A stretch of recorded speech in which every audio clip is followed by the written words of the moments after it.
What's up guys, my name's Dychronic here on this Destiny 2 video. Today we're going to be talking about the weekly reset for October 23rd, 2018. So I'm going to be showing you all the different things from the Festival of the Lost to the new things going on. I think it's doubles this week, it's no more Iron Banner. And all the different things that are reset this week on this reset. I decided here to start at Amanda to see if there's anything new, anything different. Most likely it's just going to be a continuation of the same thing. But before I get started, I just wanted to mention somebody recently on Twitter said that they found a cute image of a bat after saying I couldn't find any cute bats, and well, here it is, because it's a cute bat, and I gotta say, it's a very cute bat.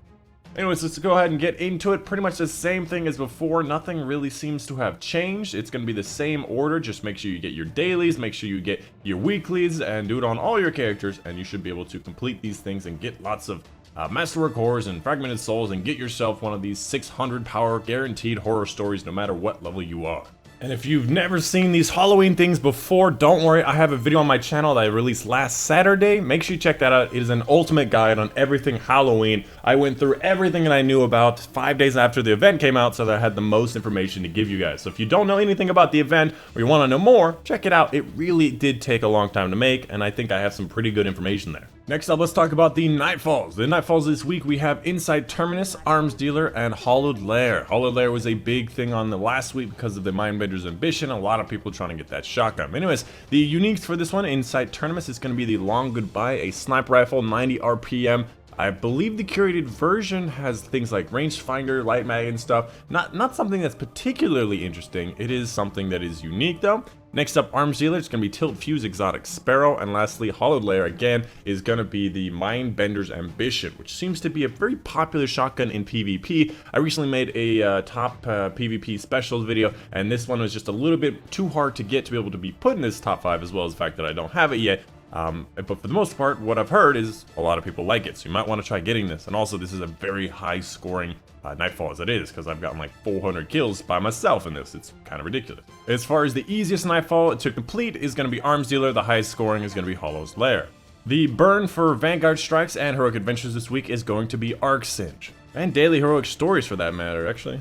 As for the Crucible playlist this week, it will be doubles. So if you still need to get some of those doubles triumphs, you just want to play doubles like the Crimson Doubles days, go out there and play some. It's no longer 2 times Valor, 3 times Valor weekend, and also I've had way too much PvP with all that Iron Banner, all 3 characters getting all the bounties, so I don't think I'm going to be playing this week, but it's there if you want to play it. As for the Flashpoint this week, you can visit your boy Devram in the EDZ to go get some Flashpoint stuff. Make sure you pick up the bounties from him every single time you go down to do some. You get some free materials, and of course you get to complete stuff for triumphs and whatnot. I literally have only literally one heroic adventure on EDZ, and I'll complete my Wayfarers, so I'm so glad it is EDZ this week, because I cannot wait to have a title of my very own. And of course, again, to do the Flashpoints is now, instead of just public events, it is Lost Sectors, Heroic Adventures, and public events. So make sure you do all of these. The first Heroic Adventure gives you the most right off the bat, so make sure you do that first. Next up, Escalation Protocol this week should be all 3. Next week is Shotgun, and last week was all 3. So if you're looking to get some weapons and you don't have any of the weapons, this week might be a good week to do it, because all 3 have a chance of dropping. You may be able to get that sweet-ass shotgun. As for the Prestige Raid Lairs this week, the loadout is hand cannon, sniper, and anything. Pretty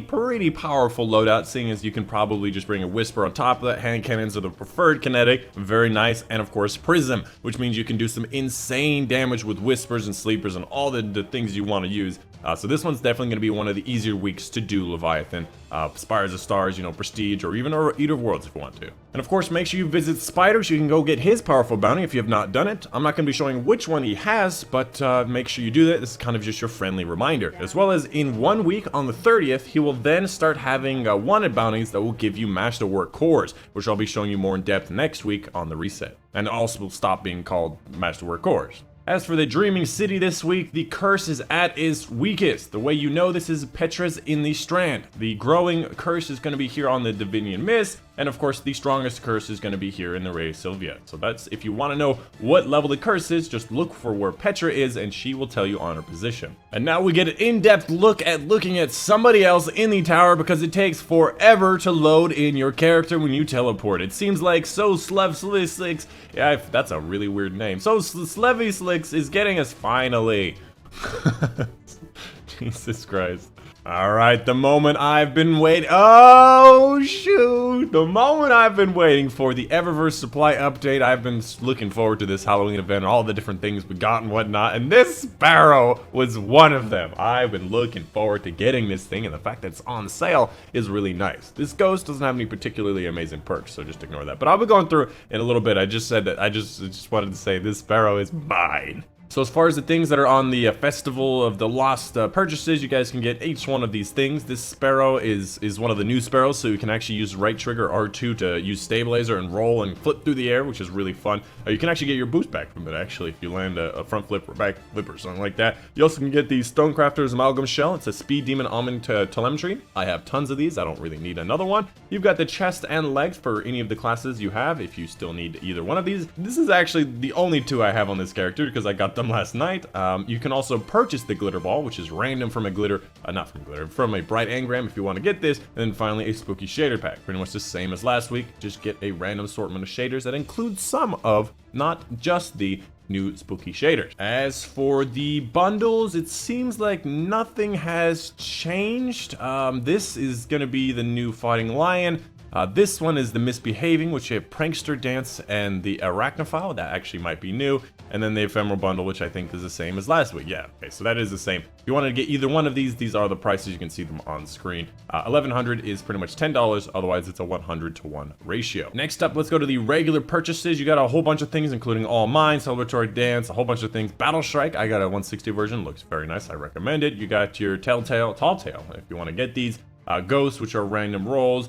You got your Jade Rabbit. You got the head for the EVERIS set. If you want to get some Dragonfly Regalia, let's just go ahead and check the roll, see if it's nice. Overall, I'd say this is a decent roll. It's not particularly amazing because I much prefer Scavenger on my armor pieces, which I'm realizing is probably the best thing nowadays is Scavenger. So whenever you pick up a power ammo or a special ammo, you get way more ammo from that single brick. But this actually might be useful for the raid, for example. So having more rocket reserves means you can get that banner and just get like tons of ammo right off the bat. And as we go along, there's a bunch of other things, gambit weapons, exotic things and whatnot. This, by the way, the Bramble is actually one of my new favorite, not my total favorite, one of my new favorites for coloring. So make sure you get a few of these, or at least one, because this is really nice and it looks good on a lot of things. And of course, make sure you pick up your 4-star bounty, which is the way you get your prismatic facet every single week. Just do one challenge, and you can only do one of these a week per account. Moving on to the prismatic facet, of course, what I just mentioned, you can spend it here if you have one, once you do get it. I don't have one yet, and you can spend it to get one of these randomly assigned items, which is guaranteed to get one of these items. Which is really nice. So I can't wait to get either an exotic or an exotic. I'm probably gonna get this one because I was chatting shit about the Speed Demon shells. Other than that, you've got an exotic class item. I'm fairly certain this is a specific drop, so this will not change based on the type of class you are, but let me know in the comments down below if that is true, because I am a Titan and this is a Titan. However, of course, these are Hunter and this is Warlock, which is why I say that, because I believe that these specific ones are guaranteed regardless of your class. Other than that, there's really not much more than that. You can get the Dreaded Vulture, which is that nice 72 from Gambit. Hold on. I'm not done with you. I accidentally left. I saw. I want it. Nope. I'm not letting you get away with that. This time, it's mine. It's mine. Damn right, it's mine. Add it to my collection of nearly full inventory of exotic sparrows. It's mine. Oh yeah.